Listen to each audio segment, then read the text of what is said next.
Welcome back to my channel Saba is DIY। और उम्मीद करती हूँ आपको बहुत अच्छी आप लोगों को बहुत सारे मैंने ऐसे हैक्स और डेली ट्यूटोरियल्स बहुत सारी चीज़ों पे शेयर किया है।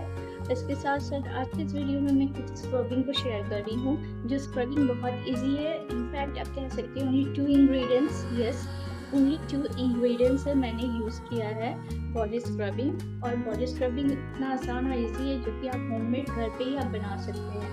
तो इस वीडियो को ज़रूर देखना, ज़रा भी आप लोग इसको स्किप ना करें और लाइक भी जरूर करें। और हाँ, सब्सक्राइब करो, जल्दी जल्दी सब्सक्राइब करो जो न्यू हो मेरे चैनल में। और क्या, चलो ट्यूटोरियल की तरफ।